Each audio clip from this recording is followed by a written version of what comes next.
हरे कृष्णा। माता सत्यवती ने कहा कि राज्य पर अपना अभिषेक करो और भारतीय प्रजा का पालन करते रहो।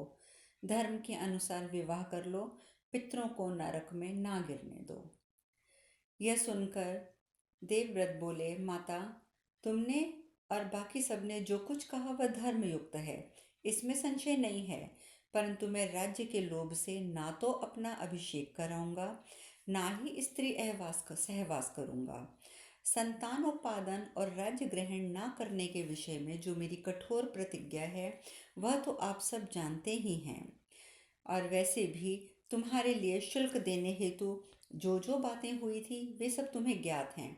अतः प्रतिज्ञाओं को पुनः सच्ची करने के लिए मैं अपना दृढ़ निश्चय बताता हूँ। मैं तीनों लोकों का राज्य, देवताओं का साम्राज्य तथा इन दोनों में से किसी से भी अधिक महत्व की वस्तु को भी मैं एकदम त्याग सकता हूँ, परंतु सत्य को किसी प्रकार नहीं छोड़ सकता। पृथ्वी अपनी गंध छोड़ दे, जल अपने रस का परित्याग कर दे, तेज स्वरूप का, वायु स्पर्श का, परंतु मैं अपना स्वाभाविक गुण का त्याग नहीं करूँगा। सूर्य प्रभा, अग्नि अपनी उष्णता छोड़ दे, आकाश शब्द का और चंद्रमा अपनी शीतलता का परित्याग कर दे। बेशक इंद्र पराक्रम को छोड़ दें और धर्मराज धर्म की उपेक्षा कर दें, परंतु मैं किसी भी प्रकार से सत्य को छोड़ने का विचार भी नहीं करूँगा। सारे संसार का नाश हो जाए, मुझे अमृतत्व मिला हो या त्रिलोकी का राज्य प्राप्त हो, तो भी मैं अपने किए हुए प्रण को नहीं तोड़ सकता। महान तेजोरूप धन से संपन्न अपने पुत्र भीष्म के ऐसा कहने पर माता सत्यवती बोली, बेटा तुम सत्य पराक्रमी हो, मैं जानता हूँ सत्य में तुम्हारी दृढ़ निष्ठा है। तुम चाहो तो अपने ही तेज से नई त्रिलोकी की रचना कर सकते हो। मैं उस सत्य को नहीं भूली हूँ जिसकी तुमने मेरे लिए घोषणा की थी। फिर भी मेरा आग्रह है कि तुम आपद धर्म का विचार करके बाप दादा के दिए हुए इस राज्य का वहन करो। परम तप जिस उपाय से तुम्हारे वंश की परंपरा नष्ट ना हो, धर्म की अवहेलना ना हो पाए और प्रेमी सुहृद सभी संतुष्ट हो जाएं, वही करो। पुत्र की कामना से दीन वचन बोलने वाली और मुख से धर्म रहित बात करने वाली देवी सत्यपति ने भीष्म से फिर ये बात कही कि भीष्म बोले, राजमाता धर्म की ओर दृष्टि डालो, हम सबका नाश ना करो। क्षत्रिय का सत्य से विचलित होना किसी भी धर्म में अच्छा नहीं माना गया है। राजमाता, महाराज शांतनु की संतान परंपरा भी जिस उपाय से इस भूतल पर अक्षय बनी रहे, वह धर्म युक्त उपाय मैं तुम्हें बतलाऊंगा। वह सनातन क्षत्रिय धर्म है। उसे आपद धर्म के निर्णय में कुशल विद्वान पुरोहितों से सुनकर और लोकतंत्र की ओर देखकर निश्चय करो। इस प्रकार से 103वां अध्याय पूर्ण हुआ। भीष्म जी आगे कहते हैं, माता भरतवंश की संतान परंपरा को बढ़ाने और सुरक्षित रखने के लिए जो नियम उपाय हैं, जो नियत उपाय है, उसे मैं बताता हूँ। किसी गुणवान ब्राह्मण को धन देकर बुलाओ, जो विचित्र वीर्य की स्त्रियों के गर्भ से संतान उत्पन्न करे। वैशंपायन जी कहते हैं, जन्मेजय जी, तब सत्यवती कुछ हंसती और साथ ही लजाती हुई भीष्म से इस प्रकार बोली। बोलते समय उसकी वाणी संकोच से कुछ अस्पष्ट सी हो गई थी। उसने कहा, महाबाहु भीष्म, तुम जैसा कहते हो वही ठीक है। तुम पर विश्वास होने से अपने कुल की संतति की रक्षा के लिए मैं तुम्हें एक बात कहती हूँ। ऐसे आपद धर्म को देखकर वह ऐसे आपद धर्म को देखकर वह बात तुम्हें बताए बिना मैं नहीं रह सकती। तुम ही हमारे कुल के मूर्तिमान धर्म हो, तुम ही सत्य हो, तुम ही परम गति हो। अतः मेरी सच्ची बात सुनकर उसके बाद जो कर्तव्य है उसे करो। भरत श्रेष्ठ, तुमने महाराज वसु का नाम सुना होगा। पूर्व काल में मैं उन्हीं के वीर्य से उत्पन्न हुई थी। मुझे एक मछली ने अपने पेट में धारण कर लिया था। एक परम धर्मज्ञ मल्लाह ने जल से मेरी माता को पकड़ा, मुझे उसके पेट से निकाला और अपने घर लाकर अपनी पुत्री बनाकर रखा। मेरे उन धर्म परायण पिता के पास एक नौका थी, जो धन के लिए नहीं, मैं धर्मार्थ के लिए चलाती थी। एक दिन मैं उसी नाव पर सवार हो गई थी। उन दिनों मेरे यौवन का प्रारंभ था।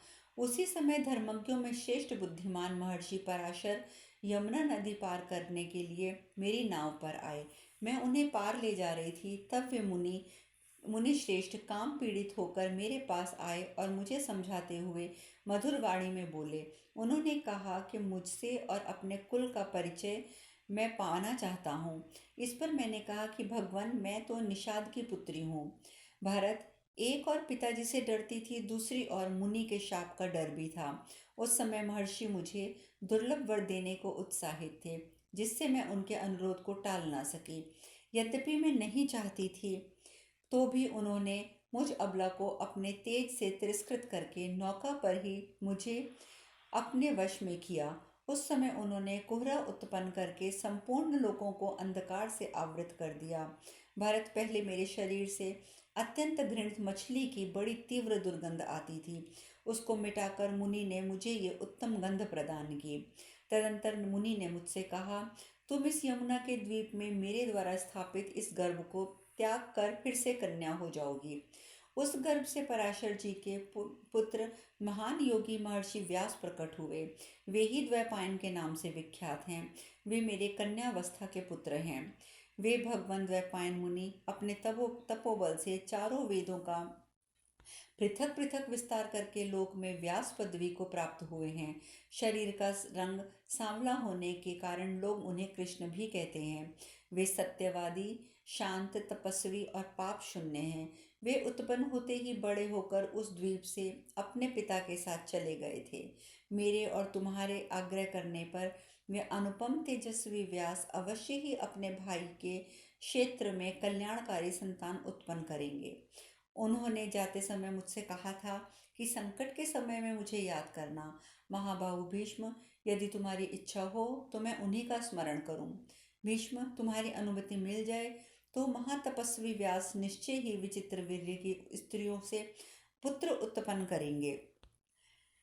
वैशंपायन जी आगे बताते हैं, महर्षि व्यास का नाम लेते ही भीष्म जी ने हाथ जोड़कर बोले, माता जी, जो मनुष्य धर्म, अर्थ और काम इन तीनों का बारंबार विचार करता है, वह ये भी जानता है कि किस प्रकार अर्थ से अर्थ, धर्म से धर्म और काम से काम रूप फल की प्राप्ति होती है, और वह परिणाम में कैसे सुखद होता है, और किस प्रकार अर्थ आदि के सेवन से विपरीत फल प्रकट होते हैं। इन बातों पर पृथक पृथक भली भांति विचार करके जो धीर पुरुष अपनी बुद्धि के द्वारा कर्तव्यजनक निर्णय करता है, वही बुद्धिमान है। आपने जो बात कही है वह धर्मयुक्त तो है ही, हमारे कुल के लिए भी हितकारी और कल्याणकारी है, इसलिए मुझे बहुत अच्छी लगी। वैशंपायन जी कहते हैं, कुरुनंदन, उस समय भीष्म के इस प्रकार अपनी सम्मति देने पर सत्यवती ने मुनिवर कृष्ण द्वैपायन का चिंतन किया। जन्मेजय, माता ने मेरा स्मरण किया है, ये जानकर परम बुद्धिमान व्यास जी वेद मंत्रों का पाठ करते हुए क्षण भर में वहां प्रकट हो गए। वे कब किधर से आ गए यह किसी को भी पता न चला।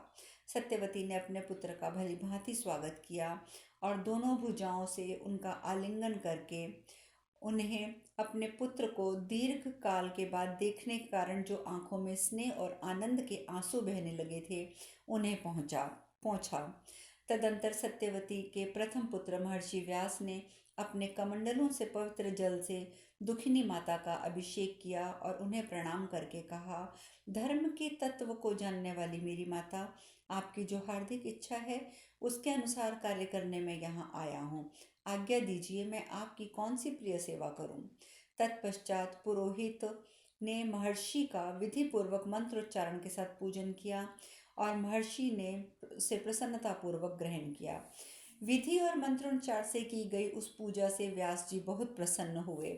जब वे आसन पर बैठ गए तब माता सत्यवती ने कुशल क्षेम पूछा और उनकी ओर देखकर कहा कि विद्वान, माता और पिता दोनों से पुत्रों का जन्म होता है, अतः उन पर दोनों का समान अधिकार होता है। जैसे पिता पुत्रों का स्वामी है, उसी प्रकार माता भी है, इसमें कोई संदेह नहीं है। ब्रह्मर्षि, विधाता के विधान और मेरे पूर्व जन्म के पुण्यों से जिस प्रकार तुम मेरे प्रथम पुत्र हो, उसी प्रकार विचित्र वीर्य मेरा सबसे छोटा पुत्र था। जैसे एक पिता के नाते भीष्म उनके भाई हैं, उसी प्रकार एक माता के नाते तुम भी विचित्र वीर्य के भाई ही हो। बेटा, मेरी तो ऐसी ही मान्यता है, फिर जैसा तुम समझो। ये सत्य पराक्रमी शांतनु नंदन भीष्म सत्य का पालन कर रहे हैं। अनग संतानोत्पादन और राज्य शासन करने का इनका विचार नहीं है। अतः तुम अपने भाई के पारलौकिक हित का विचार करके तथा कुल की संतान परंपरा की रक्षा करने के लिए भीष्म के अनुरोध और मेरी आज्ञा से सब प्राणियों पर दया करके उनकी रक्षा करने के उद्देश्य से अपने अंतःकरण की कोमल वृत्ति को देखते हुए मैं तुमसे जो कुछ कहूँ उसे सुनो और उसका पालन करो। तुम्हारे छोटे भाई की पत्नियां देवकन्याओं के समान सुंदर हैं। उनके मन में धर्मता पुत्र पाने की कामना है। पुत्र, तुम इसके लिए समर्थ हो, अतः उन दोनों के गर्भ से ऐसी संतानों को जन्म दो जो इस कुल परंपरा की रक्षा और वृद्धि के लिए सर्वथा सुयोग्य हों।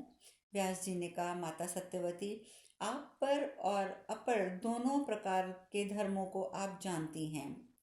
महाप्रज्ञ, आपकी बुद्धि सदा धर्म में लगी रहती है, अतः मैं आपकी आज्ञा से धर्म को ही दृष्टि में रखकर अर्थात काम के वश में ना होकर आपकी इच्छा के अनुरूप कार्य करूँगा। यह सनातन धर्म में शास्त्रों में ये मार्ग देखा गया है। मैं अपने भाई के लिए मित्र और वरुण के समान तेजस्वी पुत्र उत्पन्न करूँगा। विचित्र वीर्य की स्त्रियों को मेरे बताए अनुसार 1 वर्ष तक विधि पूर्वक व्रत अर्थात जितेंद्रिय होकर संतार्थ साधन करना होगा, तब वे शुद्ध होंगी। जिसने व्रत का पालन नहीं किया, ऐसी कोई भी स्त्री मेरे समीप नहीं आ सकती है। सत्यवती ने कहा, बेटा, ये दोनों रानियां जिस प्रकार शीघ्र गर्भ धारण करे वह उपाय करो। राज्य में ऐसा कोई राजा नहीं है और बिना राजा के राज्य की प्रजा अनाथ होकर नष्ट हो जाती है। यज्ञ दान आदि क्रियाएं भी लुप्त हो जाती हैं। उस राज्य में ना वर्षा होती है, ना देवता वास करते हैं। प्रभु, तुम सोचो, बिना राज्य का राज्य कैसे सुरक्षित और अनुशासित रह सकता है। इसलिए गर्भदान करो। भीष्म बालक को पाल पोस कर बड़ा कर लेंगे। व्यास जी बोले, माता, यदि मुझे समय का नियम ना रखकर शीघ्र ही अपने भाई के लिए पुत्र प्रदान करना है, तो उन देवियों के लिए यह उत्तम व्रत आवश्यक है कि वे मेरे असुंदर रूप को देखकर शांत रहें और डरे नहीं। यदि अंबिका मेरे गंध रूप वेश शरीर को सहन कर ले, तो आज ही एक उत्तम बालक को अपने गर्भ में पा सकती है। वैशंपायन जी बोले, जन्मेजय, ऐसा कहने के बाद महातेजस्वी मुनिश्रेष्ठ व्यास जी सत्यवती से फिर अच्छा तो कौशल्या ऋतु स्नान के पश्चात शुद्ध वस्त्र और श्रृंगार करके शैया पर मिलन की प्रतीक्षा करे, तो यह कहकर वह अंतर्ध्यान हो गए। तदंतर देवी सत्यवती ने एकांत में आई हुई अपनी पुत्र वधू अंबिका के पास जाकर उससे आपद धर्म और अर्थ से युक्त हितकारी वचन देकर कहा, कौशल्य अर्थात अंबिके, मैं तुमसे जो धर्म संगत बात कह रही हूँ उसे ध्यान से सुनो। मेरे भाग्य का नाश हो जाने से अब भरत वंश का उच्छेद हो चला है, यह स्पष्ट दिखाई दे रहा है। इसके कारण मुझे व्यथित और पितृकुल को पीड़ित देखकर भीष्म ने इस कुल की वृद्धि के लिए मुझे एक सम्मति दी है। बेटी, उस सम्मति की सार्थकता तुम्हारे अधीन है। तुम भीष्म के बताए उस मार्ग पर उस अवस्था में पहुँचो जिससे मैं अपनी अभिष्ट सिद्धि देख सकूं। सुश्रेणी, इस नष्ट होती भरत वंश की का पुनः उद्धार करो। तुम देवराज इंद्र के समान एक तेजस्वी पुत्र को जन्म दो हो, वही हमारे कुल के महान राज्य का भार वहन करेगा। कौशल्या धर्म का आचरण करने वाली थी। सत्यवती ने धर्म को सामने रखकर ही उसे इस प्रकार समझा बुझाकर बड़ी कठिनता से इस कार्य के लिए तैयार किया। उसके बाद ब्राह्मणों, देवर्षियों और अतिथियों को भोजन कराया। इस प्रकार 104वां अध्याय पूर्ण हुआ। यहाँ पर नियोग की चर्चा हो रही है। जिस प्रकार से वेद व्यास जी को कहा गया कि वह गर्भधान करवाएं, तो इसके बारे में मनुस्मृति में एक श्लोक लिखा गया है जिसका अर्थ है कि गुणवान शब्द यहाँ पर जो इस्तेमाल किया गया है, नियोग की विधि को जानने वाला संयमी पुरुष। मनु महाराज ने स्त्रियों के आपद धर्म के प्रसंग में ही ये बात लिखी थी।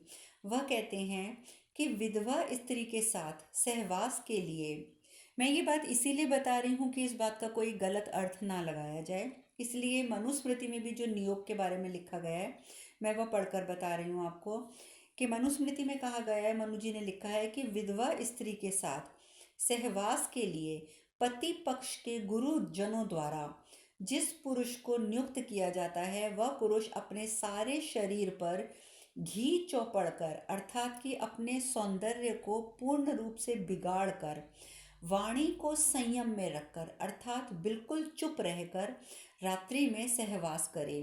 इस प्रकार वह एक ही पुत्र उत्पन्न करे, दूसरा पुत्र कभी उत्पन्न ना करे।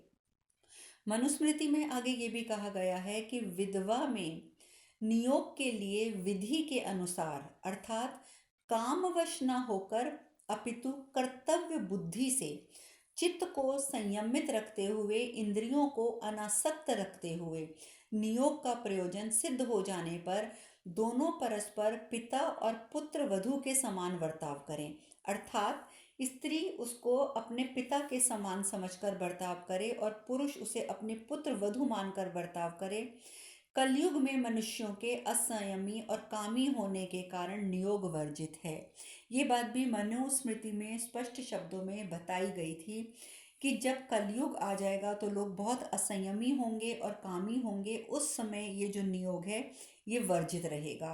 अर्थात ये जो नियोग का धर्म था ये सिर्फ द्वापर युग तक चला है और उसमें भी उन्होंने एक विधि बताई है कि किस प्रकार से नियोग का पालन किया जाता है।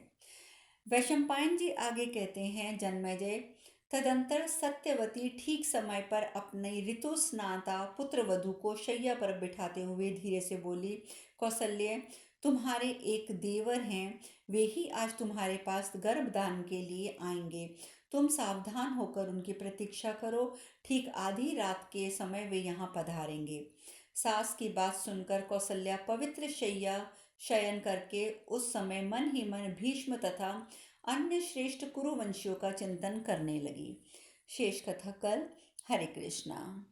हरे कृष्णा।